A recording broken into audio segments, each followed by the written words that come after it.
Thank you so much for that. I mean, I didn't expect that spiciness coming in from the Tunisian team. She Yeah, was no. like, "Nah, it's gonna be a very easy game for us, and we're definitely gonna win." And it's gonna be interesting to see who actually does win this out because the Egyptians, right, the Egyptian national Okay. team that are waiting in the grand finals, have mentioned that they will be meeting Tunisia. Oh, so Yeah, they think they're going to face off against Tunisia, yeah, not Morocco. not Let's see about Morocco. that, right? Because, hey, you weren't expecting it. I was sort of expecting it.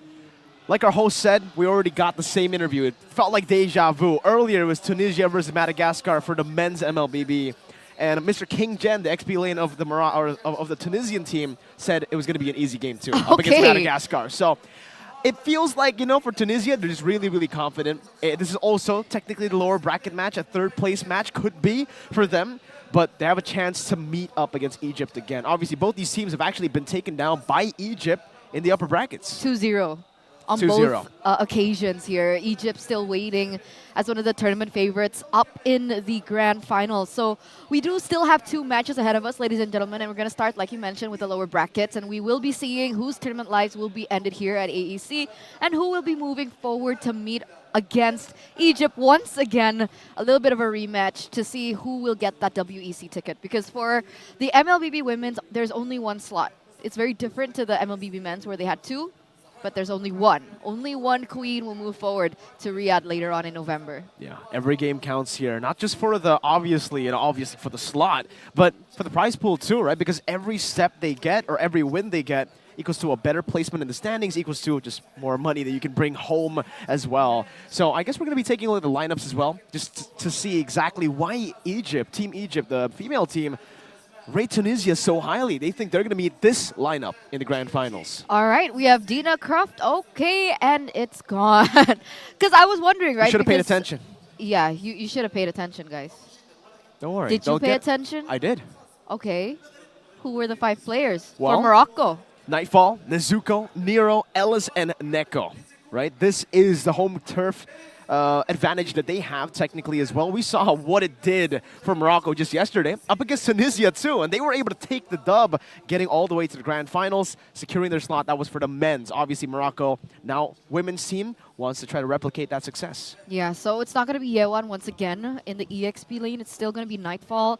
They actually had a past history of using Yewan in the EXP lane, but I think their past match was with Nightfall as well. So maybe this is the roster that they're comfortable with. This is the roster that they're going to really commit on towards. And so far, despite everything that went down in the brackets coming through, Morocco is still showing up as one of the strong teams, I would say, in this league here at AEC for the women's. Definitely. I think both for the men's side as well, right? We saw just how strong they could be, especially in a high-stakes match with the people of Casablanca, the people of Morocco here in the stadium to actually support them. So I'm expecting kind of the same for Team Morocco for the women's side up against a team that the men's were able to beat, Tunisia.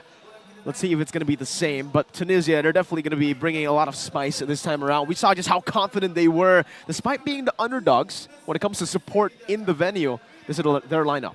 We have Mary, Mikomi, Yuki, Raven, and Kai Shin. So it's already a different lineup than what we saw from the Open African qualifiers online. It was Dusk, Mary, Yuki, Raven, and Shadow. So we don't see Shadow in the roster. Raven's still here, Yuki's still here, and Mary's still here, and there's no Dusk. So we have 2 new players coming into this lineup. And I'm wondering what, because we've never casted for a Tunisia women's team so far. This is the first time we're going to be casting over them. So in terms of gameplay, in terms of heroes that they like to play around with, we're not too sure. But what we do know is that they're confident that they're going to win this 2-0, especially from Raven earlier on the stage. And with 2 new members coming in like that, it seems like they've adapted really well. It definitely does look like they've adapted really well. I think they've adapted phenomenally to be here up on the stage and in fighting for technically another chance to get a slot. And for Egypt, a team as dominant as them in the women's scene, at least here for Africa, giving them props, saying that they will be the ones that qualify next towards the grand finals with Egypt to see them again. And again, there's only 1 slot here for WEC later. So every step counts. And technically, even though Egypt are by far the favorites, you can never count out some of these opponents, especially Morocco, because they're playing right here in Casablanca. I think a lot of people back at home, they underrate the abilities of the crowd. They underrate the abilities of actually, of the magic happening in your country. And it has happened. Just yesterday, we saw a 2-0, a comeback even in game number 1, despite being around 6,000 goal behind. I'm expecting Morocco to maybe pull off a fight, at least, right? Because if Egypt are that confident that Tunisia are better, at least I'm expecting it to be full 3 games here. I agree. I hope we finally get to see that. Yeah, we haven't seen it at all, actually. At all, no. Not a single full 3 games, at least on stream. And it poses the question, why is that, right? Are some of these teams newly acquainted to the pressure that when they lose 1-0, that's just the momentum that they need to get that second game? It puts all of these teams to the test, right? Because obviously, at higher level MLBB later on, as they get to WEC, losing that first game it's fine. It's just the beginning, right? It takes a little bit more of arts and like crafts to be able to, reset, level-headed, don't get tilted by losing that first game to be able to come back. Because like in MPL, we've seen a lot of comebacks, even in the international stage as well. Reverse sweeps. So we'll see. We'll see after the adaptations whether or not we're going to be seeing a game number 3. But back to your point about home crowd, I think that's a huge factor. Because I got a chance to talk to Velvet when she was at MWI. So you know how Falcons Vega Mena, the crowd for Falcons was insane. Right? The crowd, the soaring and everything. And she did mention that that was one of the reasons that she felt okay on the stage, right? It was her first big international tournament. It was her first big international stage presence as well. And you remember how crazy the stage was as well at EWC. And she said the only thing that really kept her going, the only thing that was able to keep her at level head was the crowd. So now she's caught in a position, Egypt are caught in a position where it's the opposite. This is the Moroccan turf.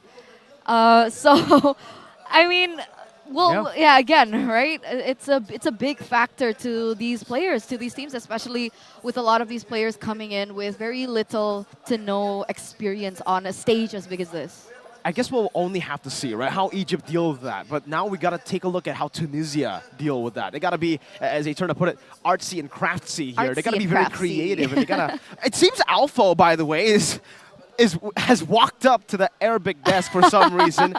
I have no idea. It seems Don Big, a friend of ours, on the Arabic desk is giving him the mic to say something as well. So maybe he's actually asking for predictions. I mean, Alpha is a coach. Alpha is the coach of the female team. That is absolutely right. He's a player for the men's team in the XP lane. He was the first guy to bring up, well, he's not the first, but he's the guy that brought up the craziest pick of the tournament so far, Argus. And he's a coach. What can't he do? He's pretty good on the mic too, you know? Look at him. I don't know, I don't know if you guys technically can't see him. We can see him. He is on the desk. Like, if you guys want to see, he's here. Just imagine Alpha. Be artsy and crafty. And he's very tall. He is very tall. He's very tall. Let's take a look at the draft, shall we? Okay. We're getting distracted by Alpha. But of course, ladies and gentlemen, this is our first drafting phase here in this best of 3, our game number 1 between Morocco as well as Tunisia. And, straight up out of the batter here, we do have a Luoyi being banned out by Morocco. I feel like what you guys talked about with you and Naisu, it's actually a very interesting topic, right? The fact that you usually see a certain pattern for blue side and a certain pattern for red side. But here, it seems like it doesn't really matter, right? The Julian being banned out by Tunisia as well. What do you think about this so far? I feel like it's all about comfort picks, right? Because, yes, as much as you want to talk about the meta picks right now that are Super Prio, the Chip, the Ling, it requires a whole different level of execution that is tough to pull off when, obviously, your comfort isn't on that pick. The fact that now we're seeing the Julian pick, or Van rather, and the Jusin and the Luoyi, it definitely seems to be just respect from both of the sides. Morocco definitely want to just respect the mid lane coming in from Tunisia. We all know how oppressive Tunisia can be if they get the mid control. Once they get that mid prio, they're usually able to just get the snowball going all the way from the start. Meanwhile, for Tunisia, it's a bit of the opposite. It's not the mid lane, but it's the jungle. But both teams really just targeting the trio mid for both for respectively each other. Yeah. We've seen that being very important, right? As soon as you're able to get that mid-trio prio, the fact is you can rotate a lot quicker, you can help out your side lanes a lot better. So even if in the drafts you kind of lose out in one of the sides, either the EXP lane or the gold lane, the fact that if you have the mid-trio prio, it definitely can help alleviate that pressure from your side lanes. And you can see in the venue, it's a full house, right? Even the Moroccan teams are there, the Moroccan men's. They're, anticipating this matchup too, right? They're showing support for their fellow brethren, the MLBB women's. And back into the drafts, as you mentioned, right, as you emoted, Hayabusa being banned out here. And I'm wondering whether or not this Zask will be let go and whether or not it'll be a priority pick now for both of these teams. I think for sure Morocco are definitely looking for it, right? Considering they banned out the Loye, the Jusin. If they pick up the Zask, someone like a Zask, very oppressive in the lane. Actually, shout out to Naisu. You should be here on the desk, brother, but hey, he's there, just chilling as well. Shout outs to our friend, our buddy man right there, our co-caster. Lilia gets banned out, so it does put Morocco definitely in a spot where they kind of have to take the Zask. A lot of mid laners have been taken out of the board, and if Tunisia or if Morocco, well, firstly, if Morocco don't pick it up here, Tunisia gets the Zask, and if Morocco don't pick a mage in the first phase, that gives the opportunity over to Tunisia to make it even worse for them in terms of mid lane. It's also a respect ban from Tunisia. I think one of Neko's comfort heroes in that mid lane is the Lilia. So they're forcing the question whether or not the Moroccan team now will want to pick up that Zas. One of the things that I'd like to put out there is how successful this Ruby has been in terms of the first phase popularity. But they're not going to go for the Ruby. They're not going to go for the Zas. They're going to go ahead and pick up the Ling as a first phase pick. Very expensive, very demure. Indeed, very demure. It's exquisite vocabulary you got there, Eterna. Morocco, though, with the first pick Ling. Man, the Ling is... We were talking about how, the normal prio that we see banned out hasn't really shown up. And now seeing the Ling, it definitely shows me, at least, that Morocco are just so confident in the way they can actually execute this hero, because it takes a different level of execution to really pull off the Ling in a high-level game, especially a high-stakes game like this, when you're representing your nation in front of the home crowd that is still piling in. Everybody's coming to watch this match. Tunisia, though, just like the men's team, seems like they have a reference as well as to what to go for. They got the Ruby and they get the Hylos. That has been one of the prio bans too when it comes down to Tunisia, the men's. I agree. The Hylos has found so much success with the way that he's just so versatile, right? So tanky as well. Huge flex for both of these heroes as well. But Morocco, they go ahead and answer it with a solution of themselves, from themselves. They have an opportunity to pick up the Zask here. I'm still adamant with the Zask if they do want that mid-trio prio. Edith is already amazing for the flex. You can put it in the roaming position as well as the EXP lane, depending on how things go against Tunisia. But again, the Zask, maybe they're thinking about it, right? Because they are taking their dear time when it comes down to that pick. But they're going to go for the Angeline combo, a combination that we haven't seen for quite some time. Is this Angela going to go in the mid lane, or is she going to be a roamer? Man, wherever she goes, this is a double down for Morocco, right? Even though the Angela is roam, I mean, it doesn't really matter, roam or mid, it's just to amplify the Ling. So they have a whole lot of confidence on the Ling right now. The Ling's going to have to be the hyper carry. And that's so impressive, right? Because before we came into this, Morocco, Nero, she was more comfortable on utility tanks in the jungle, right? She picked up the Baxias, the Fredrin. And when I asked Don Big about it as well, he was like, yeah, she's a tank player. So the fact that she's showing this much confidence and how much, I would say, trust the team has in her as well is a statement from Morocco too. But Tunisia, they're just going to stay on the prio. They actually go for the Harith, which again is prio. It's a pretty good pick with the Ruby and the Hylos. But the thing is, Morocco have already picked up the Edith, and usually we do see the Edith as a way to counter the Harith. But it seems for Tunisia, they have many ways to actually try to play around the Edith. With the Hylos, with the Ruby as well, they have ways to just force out a dive and force maybe the Edith to use the Primal Wrath before the Harith even enters the team fight. So it'll be a battle of execution at this point for Tunisia with the Harith choice. We're entering the second banning phase of this match. Match number 2 of the day, game number 1. It's a best of 3 for those of you guys watching back at home. In case you are wondering if it's going to be a best 3 or a best of 5. It is best of 3. So your lives are going to come down to just 3 games. And we haven't seen 3 games. Not at all at AEC 24. We've only seen 2 games per match. Which means whoever takes this first game Big is going to momentum. hold on to that momentum. Massive. And coming into the second phase of the drafts as well, this was the best opportunity for Tunisia, right? To ban out these heroes that can really eliminate the Hylos, the carries, the Lunoxes of the world. And with that being eliminated away, with the Moskov still up, I guess that is an option that Morocco can still take, because some way or another, they're going to have to deal with the Hylos. With the Thunderbolt and the Clock of Destiny Hylos, they need Shred. If the Hylos goes for Vengeance, though, I would really not recommend the Moskov or anyone that goes attack speed. I think carry was the best option to go for when you're up against the Hylos, but the fact that Tunisia actually banned it out, and they've already picked up the Harith, so any marksman you go for will be bullied, unless you go for Brody or Melissa. But in the end, still, those 2 heroes get countered by a Hylos that goes for Vengeance. We'll see, though, for Tunisia, what will be the final ban. I think the safest choice would be, like you said, the Lunox. But Morocco might actually be looking to put the Angela in the mid lane. So maybe they might just go for another marksman ban, and they do decide to go for the Clint. That's another hero that can actually win out in lane if he trades properly against the Harith. And these are just some options thrown out of the board already. Morocco finding themselves in a tough spot here in the second phase of the picks. I think they really should have picked up a marksman early on. I agree. I think maybe the Angela, they could have waited a little bit longer. I think the Edith is great, to be honest, because of the flex. Yeah. But the Angela, I guess it's still flex too, though, right? It is flex. But the main question is, how do they balance if they do decide to put this Angela in the mid lane? Do they pick up something like the Grok? Do they pick up something like the Cho?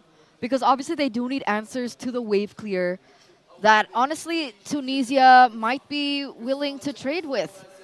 Right now we do see the Zask finally being banned out. It took them a while. They understood that Tunisia has yet to pick up a mid laner themselves. If they picked up the Zask there, then it would have been a lot more difficult for Morocco, more than it already is when it came down to the draft. So Tunisia now, do they want to secure a mid lane here? Prio that. Vexana is an option, or they go for Valentina. Okay. Stealing that ultimate, this is a big pick when we're talking. I mean, if you take a look at Morocco's composition, you'd expect the Valentina to actually be banned out over the Martis, but it definitely seems that Morocco don't really, maybe put a bit too much respect on the Martis, leaving the Valentina open. That's a hard guard you can steal. That's also a Primal Wrath you can steal in the first few fights where you already have a big advantage, I would say, with the Ruby, the Hylos, and the Harith. Now they just need a jungler, and at this point, I think they have enough damage already. A Magic, at least, they need a bit more physical. So going for an Assassin late would be the answer for Tunisia. They can go for a Nolan if that's definitely the easiest Assassin to pull off. But now it's going to be the Aurora for Morocco. Trying to rely more on that CC, and we get that Melissa that we were expecting, honestly. Just going to have to execute it in a way that's a bit safer if the Hylos does go for Vengeance. If he doesn't, great game for Melissa. I guess they're looking for a way for them to win out in the laning phase, right? So we've talked about the Melissa and the Harith for quite some time already. And it's gonna, the moment where things start to go in a way that they go for a 5v5 and these team fight heavy situations, that's when the Melissa does need to be careful. And Tunisia, they're gonna close it out with an X-Borg. And if this is an X-Borg Vengeance as well, it's nasty. It's nasty. X-Borg jungle should be what we're looking for here. But Raven's a gold laner. Wait, maybe there are some switch ups. We'll Harith jungle? We'll see. We'll see later on.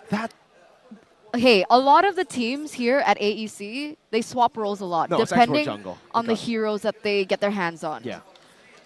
That would have been crazy. Yeah, yes, the Harith could actually be utilized in the jungle. I've seen a couple of those in my ranked games as well, but on the highest level, especially up against a composition that's very scary in Morocco, maybe going for the X-Borg would be the safer option. And that's exactly what they go for. X-Borg with the jungle, with the Retribution, and it's Ruby XP, or Hylos Roam. It is the Hylos with a Vengeance, by the way, folks. So expect the Melissa to be a bit more, taking a bit more of a conservative route here against Tunisia. I like how you looked back and you could read. Yeah. Who's on the Ruby? Can you read that? I can, yes. I need spoilers. I need to know who's playing. Yuki? Yuki. Yuki's a roamer. So it is Ruby an roam? XP high loss with vengeance. All right. Let's see how it plays out. We shall, ladies and gentlemen, as we get into game number 1 in this best of 3 series, the lower brackets between Morocco and Tunisia. Whoever is able to win this first game will hold on to the momentum and hold on to that ticket to the grand finals later on, where Egypt are currently waiting. And yes, Ruby is the roamer here. It looks like Mary is going to be utilizing this Hylos in the EXP lane against the Edith. So let's talk about the matchups here with the Hylos and the XP. On the Hylos, you're actually pretty impressive. You're actually kind of a lane bully. You're not up against some of the other lane bullies like Terizla, Yuzong. So I'm thinking Mary's going to have a good time here up against Nightfall, as long as he just goes for the wave clear and actually tries to go for the zones. And that's exactly what Mary is doing. Good mid-wave as well so far. They're actually able to hold the Aurora from rotating over to the other side of the map. And if we shift our focus as well to the gold lane, what do you think about this, right? Because you're a Melissa main. Yes. Nezuko opted to go for a Warcry here. I personally am not a fan of the Warcry here. I think the safe option will be Quantum Charge. Obviously, if she wants to go for an aggressive route, the Weakness Finder does work as well. The fact that she went for the Warcry means it's a bit more all in. And by the way, Nezuko is on the Flicker, not the Inspire. This is an issue definitely when it comes down to the fights later on. It does give you a little bit more safety, but damage-wise, I'm not too sure about that.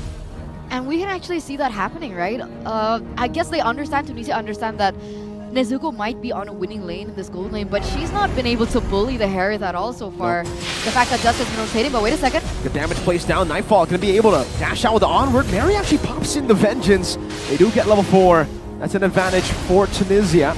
Nero, no purple buff yet. Yuki able to zone her away. Nero forced back into the Divine Blades, unable to even go for her own purple buff just yet. And she's walking towards the enemy purple buff, thinking it's there, but it's not. 14 seconds for it to be up. This might be a mistake for Nero, already wasted a whole lot of time just to check for the purple. Yeah, that's a lot of time bought in from Morocco. And Tunisia are going to be holding the control here. Utility objective, neutral objective already in their pockets. There are no kills on the board just yet, by the way. Nope. So both of these teams are taking their time, right? They're playing the map properly. Tunisia's a little bit more focused on the objectives as well. And meanwhile, again, the trades between Mary and Nightfall in this EXP lane. Nightfall will really have to rely on the Primal Wrath if she wants to win out on the skirmish. And even then, Mary can just pop in the Vengeance. This is why the Hylos is such a nuisance to deal with when you don't have a Terizla or a Yuzong or any sort of lane bully that can go toe-to-toe with the sustain of the Hylos. This is concerning though for Morocco. The fact that they don't have any winning lanes despite already picking up the Melissa. The fact that the Harith is actually winning out. This has to be because of the Flicker choice instead of the Inspire. You can't really push on and you can't really bully anyone, or bully the Harith rather, if you don't have enough damage to actually go for the all-ins. Speaking of bully, look at the rotations coming down from Tunisia. Yuki's coming. Nezuko is forced to retreat there. I don't think she can opt to go for a skirmish here. It looks like Nero does want to come in though. Gets cancelled though with a Finch Poise in the wall. Is brought back to the land at dawn now. Goes in onto Yuki. But remember, that's an I'm offended. That's a roamer that they're all going to use their resources onto. Mikomi still able to escape. Good kill by Nero. Picks up the blades. 2 kills over. You can hear the crowd here in Casablanca erupt with a win. They're ecstatic. 2-for-0 trade in favor of Morocco. Despite the fact that Tunisia were holding on control earlier on, the fact that they were able to trade that back, that counter setup coming in from Morocco, was brilliant. So now in the 4-minute mark of both these teams in this game, it looks like that gold lead is falling smaller and smaller, right? Tunisia still... Oh, wait a second, Nero? Doesn't have the Temples of Blades. Does have the Finch Poise. Is able to escape. Freeze is coming down. Nezuko not dealing nearly enough damage. Yuki still able to escape. Good Earth Shatter to knock Mary up. But she still does have the Vengeance. So keeping it at bay, keeping it composed. Very demure, as you would say. It's very demure. Don't panic. Very thoughtful. But, you know, despite Nezuko not having the damage yet, the fact that she was able to poke that much was already enough for Tunisia to reevaluate that strategy, right? But Mikomi already dealing some damage there. Is that the hard guard utilized? Force out the hard guard. Might be another resource burnt out as well. It might be the Primal Wrath. Earth Shatter popped in. Raven with some on-force coming down as well. Nero walking in, forced to use the Tempest Blades defensively. They might have to give this away. Good glorious pathway. Zone on the back line. Nightfall still looking for an entrance, and this fight gets bursted down. Ellis taken out instantly. Frigid Glacier stolen. The turtle goes to Tunisia. That's a second neutral objective for Tunisia. Luckily for them, Nezuko will be able to find a trade in a turret down below, but it doesn't seem like she's actually able to take it. They're going to lose a mid lane turret for this. You know, Nero was a level ahead. Nero was a level ahead on the Ling against the Export, yet Dusk was still able to get that Retribution out and still able to secure the neutral objective. So they lost in that Retribution battle, and then they lost in the general battle as well, right? 2 members taken down. They lost a lot of momentum, honestly, at this point. Tunisia picking up that 2K gold lead now.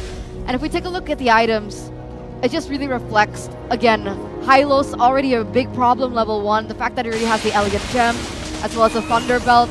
It's a force to be reckoned with, and Nezuko only has the Corrosion side, so not nearly as enough damage to be able to deal with this beefy Mary. Definitely not enough, not yet.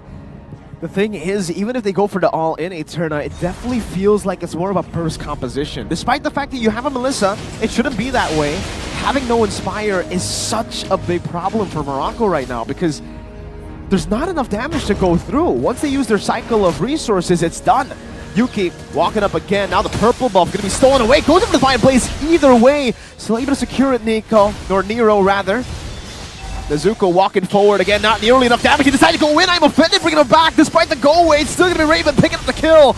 Dusk with the last Insanity is the one who secures it in the end. Even with the flicker, she can't escape. Absolutely not. Again, they're being tormented in their own jungle right now. It's really difficult for Nero.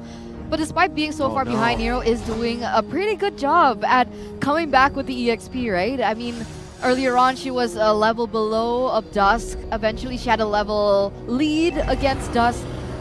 But now, it looks like Morocco, again, they have to go back to the drawing board. They have to pick up a strategy.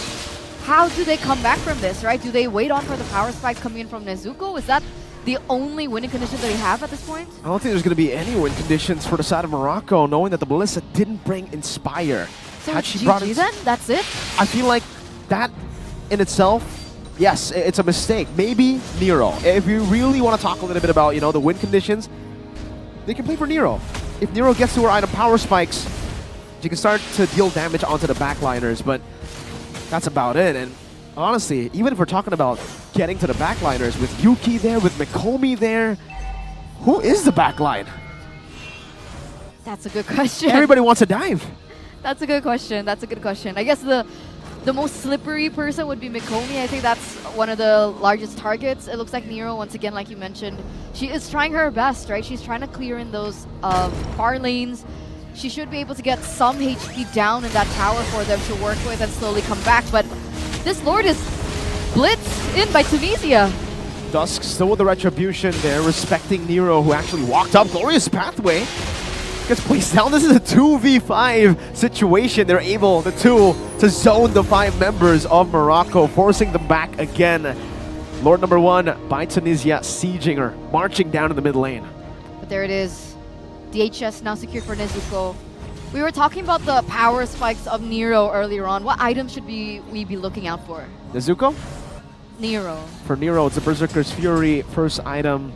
At this point, I'm really struggling to think of the items that actually she would benefit from, because at this point, the snowball items that we would expect from the Ling, like the Endless Battle, I don't think she can even afford to get it. Yeah, she's on Berserker's Fury. She's building towards a Windtalker now. That's definitely not the build you want to go for at this moment. That's more of a snowball build. Maybe Haas Claws would have been a better option to go for at this point. And yeah, actually, she is going for the Haas Claws now. Finished up the Mace, and then now is going to the Scepter. Okay. Let's see if that plays a factor here, because Tunisia, once again, being that destructive force, picking up another tower in the mid lane. They're looking for opportunities here, a proper setup. Looks like they haven't found it just yet, but Yuki does have her flicker and her ultimate, so it could be a matter of time. But it looks like Tunisia, they don't commit onto this. They're actually backing away. Are they waiting for the Lord? 90 seconds? Yeah, nothing really. They're not in a rush to end the game. They're really not. They're not in the place that is pressured even. I mean, at this point, there's no pressure on them. They have such a massive lead already in the 10th minute of the game. They might as well just freeze up the waves, wait for the next neutral objective, and then push with the Lord. Because if they continue to push in these waves without the Lord, that's basically just giving Morocco more ways to farm up and get to their item power spikes. Because technically Nezuko just needs one more, right? She has the DHS already, she has the Corrosion Scythe already. So she's waiting on the Golden Staff. Just the Golden Staff. But even then, I wouldn't call it a power spike at this point, right? Too With far no Inspire. behind? It isn't really because she's too far behind. I think, again, it plays into the fact that it's a flicker, Melissa. It's not an Inspire, Melissa. Had that been a flicker, I think they would have actually been able to push them back a bit more, and this defense would be a bit easier to pull off. At this point, she's going to have to wait for full items to be relevant in the Land at Dawn. So buying time. Buying time a whole lot of time. will be the key for Morocco. It's like 18 minutes. Nero, she's still active, right? She's still active all around the map here in the 11th minute mark. She's looking for more camps. She's looking to try and alleviate that pressure. Nezuko. Oh no. Getting zoned away. She does have the hard guard. She does flicker out the safety. Mikomi's there though. Has a Frigid Glacier. Can use it. Decides to utilize it here. Despite I'm offended. Already used up. It's still going to be another Frigid Glacier coming in with Last Insanity. Nero in the back, zoning them away. Dusk still able to escape. They bait out so many abilities. Every single ultimate down below as well. Nightfall with the Primal Wrath. That's where the vengeance comes in. Mary should be able to take the solo kill down. She's rolling for the hunt. Nightfall stunned up again. One last hit should do it. No! The Ribbons doesn't find them in time. Nightfall unable to get the healing. Now zone away from her own jungle, Nero. Can't even go for farm. That's Tunisia waiting for the Enhanced Lord. I thought that was a trap. I thought that Morocco laid a trap, right? It nearly looked like maybe they had a fighting chance, but the firepower coming from Tunisia was just too much. There it is, the Golden Staff coming in from Nezuko, but there are no... Nero. Are they going to go for the steal? Just in a moment for Nero to look for a miracle play. In the hometown retreat battle, it's Dusk who secures it. Nero already using the Tempest Blaze now is trap him down in the pit. And she will have to bring Ellis, who's on the hard guard with her. Up top at least will be a trade for Nezuko. She will be able to crack that turret open. But now Tunisia have an Enhanced Lord. And with 2 members down, this gives Tunisia so much more of an advantage to actually manage the waves again. I thought that would have been that play, right? I mean, granted, Nero was a level below of Dusk, so the chances weren't as great. But if she made that play, that would have bought the time that we were talking about, right? Bought the time for perhaps Morocco coming back. But you're right, in the grand scheme of things, despite them being able to get that small trade with the tower, that Lord is still going to be marching in that top side. And it looks like Nightfall now caught in a 2v1 situation. Are they going to be able to bait out the hard guard here? Dusk with the retreat early already, bringing him back. Nightfall might be forced to flicker out. Doesn't even have the flicker just yet. The hard guard and the Primal Wrath has been used up. The Enhanced Lord is still up top. They can still go for the push here. That was a big resource wasted. That was a big resource baited in by Tunisia, right? The hard guard as well. And they're not going to be able to utilize this. Look at Tunisia collapse. Nezuko this time does have the flicker, gets bursted down before she can even use it. Nero trying to go for the blades. Good Frigid Glacier to stop them, but the base turret still goes down. Nero on the wall, having to go for the Divine Blade defensively. Good stun over Nico, almost taken down there by the Synchro Vision, and it's all but done. Tunisia, where the Last Insanity will be able to end game number 1 with the Enhanced Lord.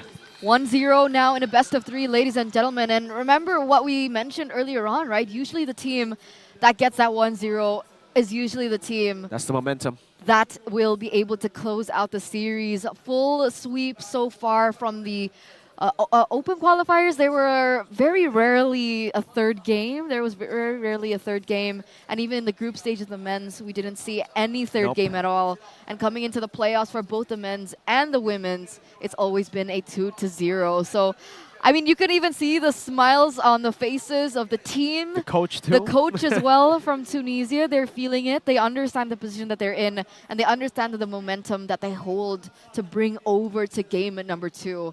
But let's take a look at the highlights of that first game in the series. And what would you say would be the most glaring problem that Morocco had? No Inspire. I'll still stand by that, you know, to the end of days for Melissa. Going for flicker on Melissa makes Melissa very useless, I'd have to say here. You can definitely see it. These moments could have been moments that they can turn things around with, but the damage was just not present. So was the sustain, by the way, because the Inspire, many people might think, okay, the Inspire gives Melissa more ways to deal damage. No, it also gives her more ways to survive in the skirmishes. With the Inspire and obviously your attack speed item and your first skill, you get so much more attack speed, and with the addition of, just lifesteal with the Inspire, you're able to just sustain back up fully. And that was not present here in the game. Yes, you can flicker out in a lot of the situations, but for the most part, at least if we're talking about the late game, it's because the Melissa didn't bring Inspire. But if we're talking about the early game, Morocco, their composition wasn't really meant to win out in the early game, right? They were playing for mid game. They were playing to scale up with Nero, with Nezuko, but yet they had an Aurora. That's where it's a bit jumbled up. What was the win condition here for them? Was it just to fully scale up? Was it to look for neutral objective fights in the early game? Because Neko is an early to mid hero on the Aurora. You want to look for the team fights. You want to look for the neutral objectives and fights, yet they couldn't. Maybe they were trying to, level it out, right? Utilize that mid-trio pressure, Then maybe. no Angela. But yeah, I agree. I agree. That's why for me, seeing an Angela in a composition now, especially after so many changes into the meta, I wouldn't say it's as expensive as it used to be, right? Remember the moments where Angela was so prio, either it would be banned out or picked up in the first phase? Always. But it feels a little bit iffy now, because Yeah. if you put her in the mid lane, there's just so many other things that you could prioritize aside from the Angela. Like the gamble that you're going with the Angela is not worth the risk of lack of wave clear, lack of early game damage. And if you put her in the roam, you have lack of tools, you have lack of setup coming through. Sure, you have one hero that you can kind of give additional HP with, give them a little bit more of a better time to weave in and weave out of these team fights, especially having a Ling. It should make sense, quote unquote, but I don't know. In this meta, for me, Angela just doesn't work. It definitely is tough, playing for the hyper carry in a meta where technically all lanes can carry, and that's what we kind of saw here. For Tunisia, even. I mean, they had a utility jungle in Expork. I don't know if you want to count it as utility. It's not really utility. It wants to go for fights. But in this game, it was certainly just damage, right?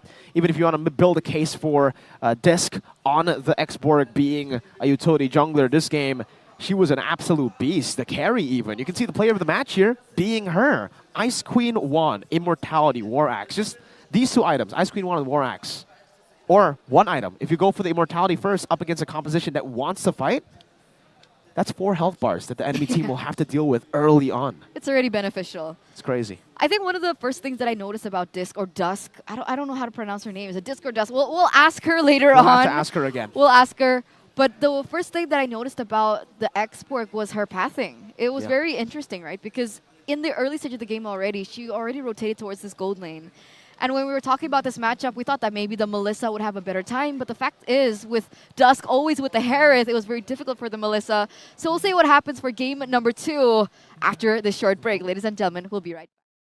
And we're back, ladies and gentlemen, for the second game in this best of 3 in the lower brackets. Only one team will be able to move forward. And the question is whether or not will it be Morocco or will it be Tunisia?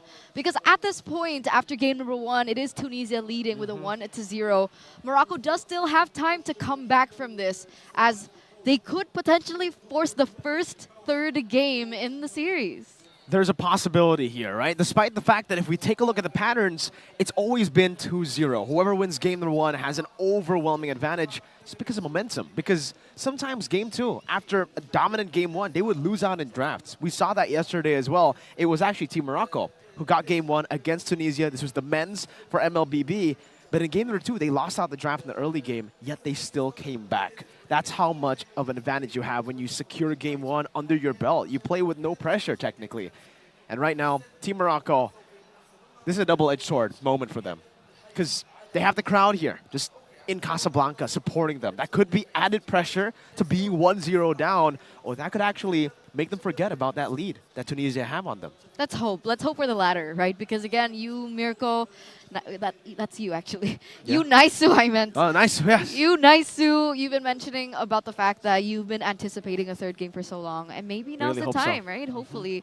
And if we're talking about momentum, I guess technically Tunisia is working off a win, whereas for Morocco, they're working off a loss because they did have to lose to Egypt if I'm not mistaken. Yeah, Egypt in the upper brackets where they fell to the lower brackets, and that's why they're facing off with Tunisia here in the lower brackets. And again, if we're talking about pressure, if we're talking about added pressure, it's not just the home crowd, but also the stakes of this game. Because again, both of these teams want to make their way into the grand finals. Both of these teams want to go head-to-head against Egypt, and both of these teams want to be able to get that fighting chance, that opportunity, once again, to go to WEC later on in November in Riyadh. And it's an elimination match that they are playing right now. Yeah. This is not an Now upper or bracket never. match. This is now or never for Morocco. With the crowd being here and the support still very high despite the loss, they got to make it up to the crowd here, man. They got to try to come back in game number 2 and force at least a third game. Even if they lose, they'll lose a match that they gave their all in, you know? With honor. With honor. I know what you're going to say. You know, honor was definitely not the word that came up to your mind. I'm not, no. It was the word No. that starts with a D, demure, No, demure. I wasn't going to say that. That was 100% what she said. You got to lose with demure, is what Eterna wanted to say. I That's I the can't new get that out word. of my head. Yeah, it's exquisite vocabulary. Thank you. We're going to add some more words that, you know, we'll try Very to find cutesy. synonyms for demure. Is that the synonym for demure? There's a cutesy in it as well. There's a cutesy, there's a Very demure. cutesy, very modest. Very modest. Very demure. Very demure. I can't These believe we're memes, talking man. about this on broadcast These right now. memes are getting out of control. Hey, you're the one that has been using skibbity that in was, MPLID. That was classy. I don't know what you're talking about. says Sigma, skibbity? skibbity. Oh, God. It's classy. Just like the game that we have in game 2. Let's go. Let's go. In the drafts, ladies and gentlemen, game number 2, and already very earlier on, Wow. Alilia being banned Yeah. out. It's important to note before we get into this draft that both of these teams have swapped sides. So now Tunisia does have first pick with Alilia straight away off the bat banned out. I mean, technically, that's what you were talking about, right? The fact Yep. that you can go for the respect bans in the first phase as compared to if you were forced on the red side. Exactly. Red side, usually you're forced to kind of ban out some of the meta picks, but we've seen from Tunisia even, they have been respecting instead of banning out the prio picks. The chip has been left completely ignored in this game, and I think in game number 1 of, if you guys were watching the match previously, it was Tunisia versus Madagascar for the men's MLBB. Morocco still decided to go for the juice in, so a bit more standard now on the red side. We might actually see a Zask ban too from Morocco. I don't know why the Zask wasn't picked up earlier, because I think it would have actually given Tunisia some problems by Morocco if they had picked it up, especially considering Tunisia's draft was built to dive. I agree. It would have been an excellent addition. And also, it really denies the kill pressure that the Ling would have had. Really, yeah. Right? So to make it worse, that would have been something that we'd expect to see. Or, you know, maybe they might just actually leave it open once again, right? I mean, we saw this Zas being banned out up until the second phase, like the very last ban in the second phase for game number 1. But again, both of these teams are taking their dear time. It looks like the Julian is going to be the choice here for Tunisia. They're eliminating that potential Same bans. coming out. So yeah, you're right. It's practically the same band. So we're expecting, okay, There that's you a go. big difference. Yes. We saw the Roger last time around with the Hayabusa as well as the Luo Yi. But now the Hylos is the choice. And I do think that it's a wise ban. The Great Hylos adjustment. was a big problem. Not just a big problem in the land of Dawn, right? I mean, we all know how much of an oppressive force the Hylos is, but even in the draft, if you first pick the Hylos, you don't know where it's going to go. Technically, you even go to the jungle. We haven't seen it yet in IAC 24, but we're not going to, you know, remove Count the that out. possibility. We're not going to Yeah. count out the possibility of it actually showing up in the jungle. Still, though, as a roamer, it has been doing amazing. As an XP, even more so. I'm more of a fan of the XP Hylos. I don't know what that is. He's Is so that, tanky. that was that. This is tanky. He's beefy. It's just more like, okay, sure. And Terizla, maybe that was, were you trying to foreshadow the Terizla ban? You got Is that, me, bro. There you go. Caught red-handed, or should I say green-handed? Because Terizla's green. Tourist is green. Yeah. Like Shrek. Anyway, Yes, we are like still waiting for the last ban here coming in from Morocco, whether it be a Roger. I think that's something that we've seen quite often. A lot of heroes, a lot of people, a lot of teams have actually opted to go take that away because it's such a good flex. And do you really want to give it to Tunisia? So the Roger does get banned here, but Tunisia is going to have the opportunity to pick Oh, up the man. Zask. Will they take it? Or the Ling. Or the Ling, you're right. We saw it on the hands of Morocco. You know, on with how Miro. oppressed the Ling was in that first game, do you think it's more prio as compared to the Zask? I don't think so. Not for Tunisia. The fact that they actually banned out the Ah. Terizla, I thought for sure they're going to go for the Zask. No, they go for the Hayabusa. So, okay, Hayabusa versus Ling. Usually, especially in our region, and in the Asian region in general, we do see the Ling prioritize more than Hayabusa. But there's a reason the Hayabusa is first picked here. It was banned out just earlier by Morocco. So you know that this here is a monster on the Hayabusa, and now they've given it to her hands. And it looks like, I guess, Morocco were anticipating that pick. Yeah. Maybe, right? Because the Ruby does get picked up here. It does. Back in the day, it was a big counter towards this Hayabusa. And plus, the Ruby is super flex, right? You can flex her into the gold lane, you can flex 3 her lanes. to the roaming position, or you can even flex her into XP. the XP lane. So there are options that now Morocco can actually work with here in the drafts. But obviously, no gold lane, because the Harith has been picked up. So already a huge priority in the Harith. We saw what the Harith was able to do earlier on as well, despite it going head-to-head against a Melissa. So that's definitely something that they have right now. Great deny, by the way. Coming in from Morocco, they saw the Hayabusa. They know instantly the threat of a Hayabusa. Having a Harith in the side lane too gives you just a whole lot of more kill pressure to play with. That's why the Harith is always comboed in with Assassins. Firstly, you're a good combo because Assassin in the jungle usually is a physical damage dealer. You already have a magic damage dealer in the gold lane with the Harith. And Harith usually wins out in almost all the matchups in the gold lane itself. So presenting the Hayabusa or the Assassin in the jungle with more kill pressure around the map. And man, I thought the Hayabusa was scary already. Now they add on to the Lo Yi. These two picks were banned out by Morocco just earlier. They decided to ban out the Hylos and the Roger over it. And Tunisia, they don't shy away from these prio picks. For them, these are their comforts. Absolutely. Absolutely. Scary stuff. I really like Harith Roger, usually. Yeah. Right? I think it has a really good mix of damage towards because it, they're and both even into the furries? late... No, absolutely Okay. not. Okay. Just saying. Furries, what is that? Like They have fur. Because Roger becomes a lichen. like Diggy. Yeah. Yeah, sure. Diggy's sure. a bird. I was testing you. Anyway, Yeah. But she Diggy doesn't have fur. Diggy has Feather. feathers. All right. I didn't study, yeah, anyways, Morocco, let's take a look at the final pick in the blue side here. It's actually the first phase here on the red side. It's the Arlet pickup for Morocco with the Harith and the Ruby. Okay. Still utilizing this as flex, by the way, the Arlet and the Ruby. Yeah, that's true. That's Good true. stuff. And technically, now they have amazing tools to work with this time around, right? Maybe that's exactly what they need. I just hope this is an actual Arlet, right? Because last time we saw Novaria, it was an Hopefully Arlet. it is an Arlet. It should be an... You think this is a Novaria pick? I don't think so, but I'm not I mean, technically it could be. They haven't picked up a mid laner. exactly. We'll have to see, ladies and gentlemen. We'll see. I We've love the been- surprise factors in AAC. Yeah, me too. It's amazing. And we're going to get a lot of that with Lo Yi. Huh. Zask, though. Again. Nope. Do Tunisia want to ban it out here? I think so, considering their draft actually wants to play with a whole lot of the kill pressure that the Hayabusa will capitalize on. Getting rid of someone that can actually just get another full HP bar, like a Zask, would be great. But if they feel they can actually use the diversion in a way where they can flank the Zask, get rid of him before the fight even starts, then the Zask really isn't an issue anymore. It just comes down to how they want to execute this game plan for themselves. And for Morocco, they actually ban out the Minsathar. Have we seen Tunisia pick up a Minsathar? Because I know for a fact we have seen the Minsathar in the gold lane in AEC 24. And I understand for Morocco, all of them rely heavily on their dashes. Ruby, Harith, and Arlet, it would be a big problem if a Minsathar or, say, a Phobius gets picked up. I'm not sure. I think the Phobius is actually up for grabs for both teams. Are we allowed to utilize the Phobius? I think so. I think So we've it's- already gone 2 weeks after the release of the Phobius, or after the revamp. It is a possibility. Back to your question earlier on whether or not they've picked up the Minsatar. Not sure, because there were games that weren't streamed. Weren't streamed, absolutely. But for the things that we have seen There Tunisia you go. pick up, no Minsatar. No But Minsatar. obviously maybe they picked it up on a game that was Yeah, off-streamed, separate right? occasion. So Nolan and Ling does get banned here, so they're really just banning out the options for the assassins in the jungle. I guess, what's the option here? Julian ban, Nolan ban, Ling ban, Hayabusa picked up. What else is there as a jungle assassin? Lancelot. Oh, the Oh. Alpha. But they go with the alpha instead, so this should be an alpha jungle. Yeah, the Alpha is a pretty good response here. Had Tunisia gotten more tanky members, the Alpha would have been even more value. But now Tunisia actually have a way to react to the Alpha. Go for a bit more mobility. I would say in the gold lane as well. The Claude is still up for grabs, though it does get bullied by the Harith.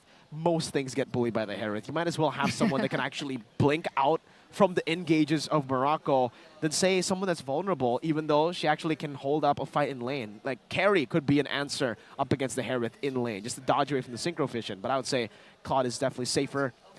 And I guess now we have to decide for Tunisia where the Edith's going to go. Is it still going to be utilized as, like, it's how flexible is it? Is it going to go Rome or XP? That's a big question. We'll see in just a few moments. Oh, Okay, they want to so win lane.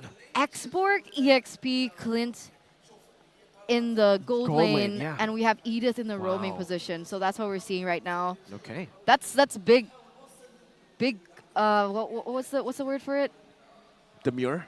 Not demure. See, this is why, guys. You know, limit your intakes of things. You know, like you'll lose it when you need it.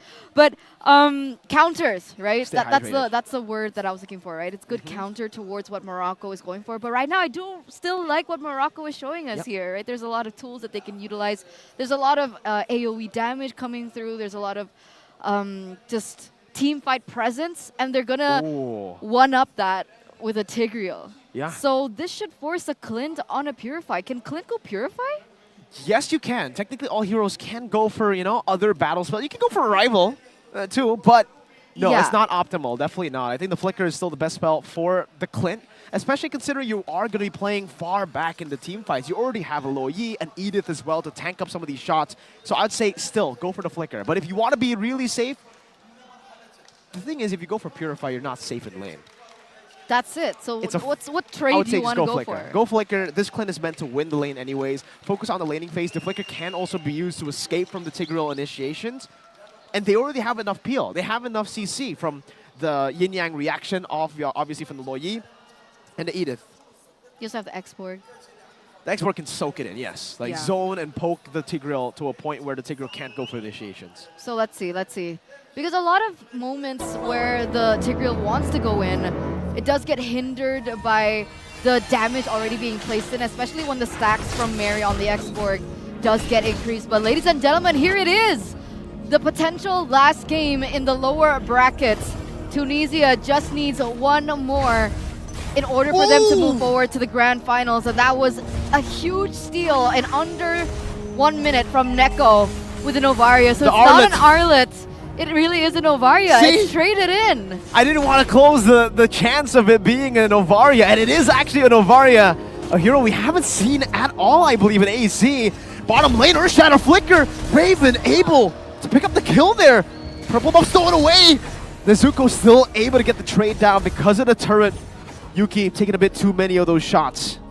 So now we get to reset a little bit, right? Sure, there is a little bit of a option now for Tunisia, but the options that Tunisia went in with Mikomi as well as Raven, 2 lethal ignitions. I guess you would understand from the Luo Yi, maybe she's banking on finding a little bit more damage, but Raven, Clint on lethal ignition. What do you think about this? Oh man, I understand it, right? If you want to just deal out damage and then run away, and that's technically what you want to do against Nezuko in this lane.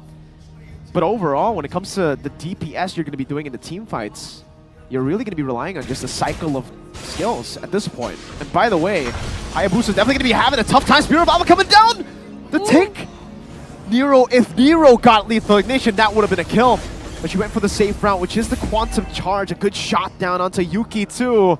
It does seem like this Novaria is a comfort pick for Neko. Yeah. Doing so good on it. It reminds me of Suelo. Ooh. The steals coming in. It looks like yet another rotation coming in from Morocco here. Nero up in the top there, trying to set up for this next neutral objective. The first neutral objective of the game. And it looks like the posturing coming from Morocco is a little bit better. Onward. And the Earth Shadow with Quad Shadow placed in as well. That should be a kill. Ellis getting a 3-man knockup now, brought back again. Last Insanity locking him down. Nightfall going to be low as well after the explosion. Mary looking for the kite, the chase. Mikomi gets the yin-yang reaction. The range was barely there. It was a pixel away from Nightfall actually escaping. So it was a 1-for-2 trade in the grand scheme of things, right? Tunisia was able to get 2 kills, but still Nero was able to get that retribution down and pick up that turtle for themselves. And again, the damage output coming in from the export, even from the early portion of the game, as somebody who wants to set up like Ellis on the Tigreal, it's a big problem. It's a huge problem. It's a massive problem, as I would It's say. ginormous. Colossal. Gargantuan. Demure.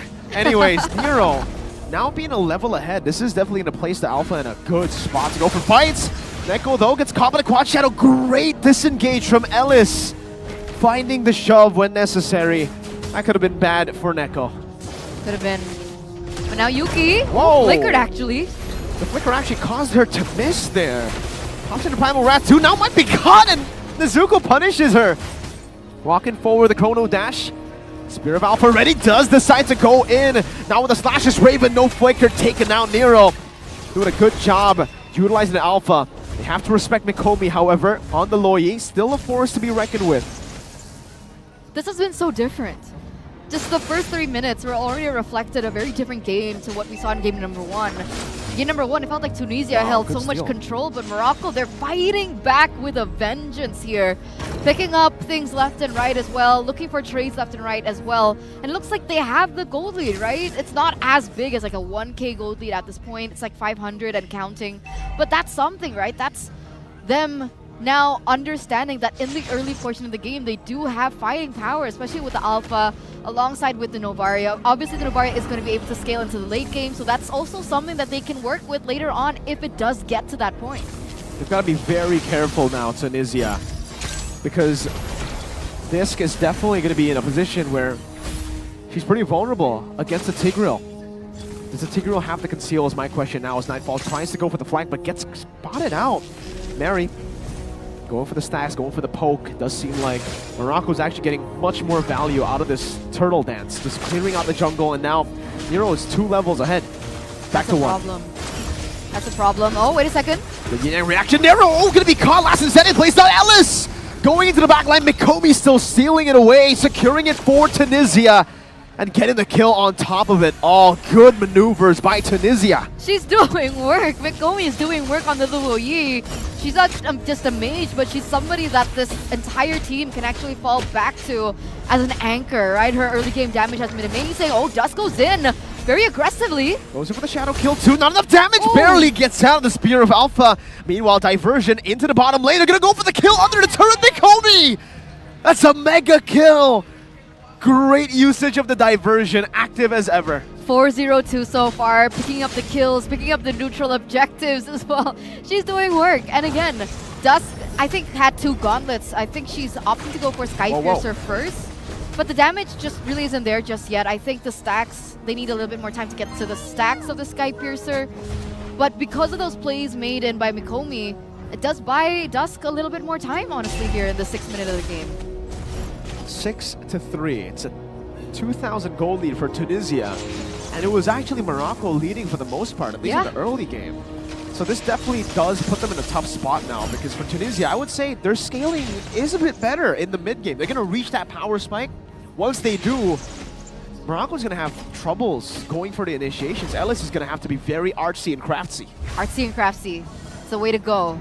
Diversion up top again. Great flank. Nightfall going to be taken down, and Nero is forced back. She can't take this 1v4. Nightfall. Nightfell. Nightfell up top. Up top. It looks like Tunisia is going to be picking up a tower in the top side. Oh, missed! Ellis! Great flicker out by Raven, still able to defend from the turret. Meanwhile now, Earth Shatter not connecting. The Yin Yang reaction does though. As Mary tries to go for the chase, Ellis flickers out to safety. Yuki on the Primal Wrath still trying to get in range. And they've done it. They've zoned Morocco away from the turtle. And it should have been Morocco's turtle to win, right? Nero was already 2 levels ahead of Dusk, and now Dusk is catching up. 9 levels right now, but wait a second, Nero. The onward still there. The quad shadow gets placed down. Nero, Spear of Alpha defensively now. As the last incentive comes out with a shadow kill too. A full-blown dive into the back, and it is Nero who gets caught in it. Ellis doesn't have the implosion to turn it around, and my goodness, the Yin Yang reaction is taking a whole lot of their HP bars. Dusk utilized the Retribution earlier on to pick up that purple buff away from Nero. And if the death timers were a little bit more close, then it could have been a problem, right? But still 2 seconds left for Nero to spawn back up. And of course, Morocco do need a little bit more time. With the way that everyone's posturing right now, it doesn't look like Morocco is looking for a setup, so that should be a free neutral objective over for Tunisia. Meanwhile, Ellis. Last Insanity, boom! Into the back, finding Ellis, who tried to zone Mary away. In a 2v1 now, Disc. What are the stacks down? The shadow kill follows through the flicker, and he finds the assassination. Nightfall unable to get the answer. Kills after kills for Tunisia. The momentum truly shining for them. I literally just said that this was a different game, right? I think in the first 5 minutes of the game, it looked like Morocco were doing such a great time trading back against Tunisia's aggressive nature in the early portions of the game. But now in the 8 minutes, things are so different, right? They're holding on every single objective. They're zoning really well. They're implementing and executing their composition absolutely insanely. And so Morocco, again, on the back foot, same to game number 1. They're going to go in onto Nero, putting a whole lot of damage with the Shadow Kill too. They decide to go to the back. Disc still able to get with the Quad Shadow. Good Earth Shatter and the onward. Lock at Ellis down. The last Insanity. Finds it in the back. Neko going to be burnt down under the base turret. Mary with a double. Mary with a flicker. Dodges away from the I'm Offended 2. Morocco unable to answer any of the proactive maneuvers of Tunisia. 2-0 and counting. Another amazing trade. Wait a minute. Dust goes back in again. Dishes out the damage but doesn't fully commit. It looks like Tunisia are going to be focused on getting these towers in one by one. Not even utilizing a lower just yet. And that's how many towers they already have under their belt. Not just yet. Still though, lethal ignition from Raven. We were kind of concerned about that lethal ignition take. We said it might be a gamble to take this, and the gamble has paid off. They got the lethal ignition, now they're fully snowballed. She's actually already built the Heptaseas and the Endless Battle to capitalize more on the burst potential of this kit. And you will see it here. That's an implosion defensively, and the last Insanity still is able to connect into the backline. The Spirit of Alpha used defensively as well. Gives Yuki all the chances necessary to go with the Primal Wrath. Gets sniped down. Raven shoots out the grenade bombardment. Gets the damage done, but the second part of the passive did not proc. Raven flickered in under turret to try and get that kill. That's how confident she is right now on the Clint. No Purify, no problem, right? It seems like every time Ellis on this Tigreal looks for an open engage with Implosion, it just really hasn't worked out at all. Even if she does, she gets 1 or 2 members, but the counter engage, the counter setup coming in from Mary, coming in from Mikomi, it's just too much for Morocco to be able to follow up on that Implosion play. Scary stuff for Tunisia. The fact that they were able to come back from the early lead with such composure, with such demure, Eterna. And now they take away the purple buff from Nero. They're not giving anything. No space whatsoever. Wait, Nightfall's caught in a really awkward position there. Truly is awkward. Still able to flicker out though. So there we go. Nightfall at least gets out. But that's a big resource spent already, especially now that the Lord has already spawned in. Gargantuous. Man, I was going to use Gargantuan and then you used it, and I'm like, okay. Can't find a synonym for Colossal. that. Colossal. Titan of Tunisia at this point. Mikomi picking up a, by the way, a Holy Crystal. She's doubling down on her damage. I wonder what her items are. Genius Wand, an Enchanted Talisman, and a HC. And I'm not talking about Hellkurt. I'm talking about Holy Crystal. Yeah, so that's already a lot of damage being built in. A lot of magic. Oh, wait a second. What's going on here? Is it a big play? Not really. That was actually a pretty safe diversion that they went for. And it does seem like, by the way, Tunisia have no intention of taking the Lord. They want to wait for the 12th minute to wait for it to be enhanced, then take it to threaten the end game. Intelligence. They don't want to waste any time, it appears. And Raven is also not wasting any time. Already picking up a Malefic Roar. Nightfall is there to open it up a vision. And luckily, the timers are still unfavorable for Morocco, right? 45 seconds still for that flicker to come back. And that's a big tool that they don't have right now. Very zoning everybody from getting into the Lord Pit. Now Nero's going to be taken very low. Taken out already! That was the Alpha. That was not the frontliner. Nightfall caught in the Earth Shadow. Still able to dash away, but the onward catches her. Ellis going forward, getting the implosion, but it's only onto the frontliners. Raven is dealing so much damage! Mikomi with the Holy Crystal. The Quad Shadow to the back. The Shadow Kill follows Neko even outside of the Land of Dawn. Tunisia have wiped Morocco out of the Land of Dawn. 12 minutes, ladies and gentlemen, and it looks like that Lord is going to be marching there in the mid lane. And remember, with this march does go the march from Tunisia to get into that grand finals. It seems like 9 seconds are left for Nezuko to come back. It should be enough time for them to look for a defense, but worst case scenario here, Tunisia use this as an opportunity to go in for the all-in. Tunisia with the Lord of the mid lane, able to take base turret down. The Quad Shadow connecting Nero. Forced to use the Spear of Alpha. The last Insanity is still there, dealing a whole lot of damage. Raven picks up the Sky Piercer as they're about to end the game. Nezuko earlier already using his Mod Force Nero very low. Mikomi not able to be taken off. Now Shadow Kill to the back, finding 2-3! That's a triple for this. Looking for the Maniac, and no, it's Mikomi who steals it away. The dreams of Morocco in Casablanca will not come true. Tunisia shut it down, but they get themselves a ticket to go and rematch Egypt in the grand finals. Congratulations! Congratulations to Tunisia as they have successfully moved forward in this lower bracket into the grand finals. And that final play coming in was insane. It was a final BOD pickup, by the way, from the... I'm blanking out. Hayabusa. And that was the damage output. It was crazy. It was crazy. And I guess earlier on, right, in the interview, she mentioned that she was confident. She was confident. Raven was confident. Easy game. Easy game. And they are going to be moving forward here. And it was a 2-0. So that first game curse is still alive, right, for the opponent. Whoever gets game number 1 is usually the one to be able to close out the series. And if we take a look at the highlights again, from the early portions, it felt like it was very equal, right? Morocco was doing a good time with utilizing Nero's kill pressure, as well as Nezuko. But towards the mid part of the game, things kind of went differently. What happened? Tunisia happened. They were able to out-execute Morocco. And technically, in the draft itself, they did set up for all of this, right? The early game control and the neutralization of Ellis on the Tigreal. That's why we kind of were concerned as well with the Tigreal pick. There was so many different variations of Tunisia for Tunisia to utilize as poke. The Flames coming in from Mary, Raven on the Clint.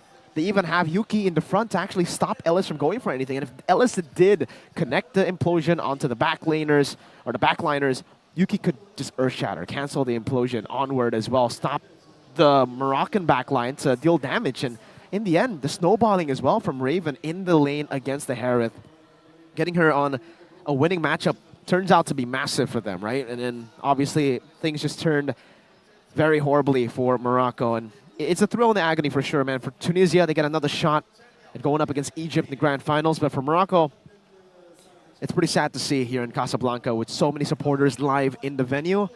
They're going to have to swallow this pill, this very, very hard pill to swallow. It's okay, though, because they do still have one team remaining. Yeah, and right? they've already qualified. MLBB men's, and they already qualified. We will be seeing that grand finals tomorrow. That will be the last match that we're going to be seeing at AEC. And maybe all three of us will be casting for that. I don't know. Who knows? We'll see. We'll see. But yeah, back to this again. Unfortunately, Tunisia will be moving forward. Unfortunately for Morocco as well. Yeah, I really wanted to talk about her.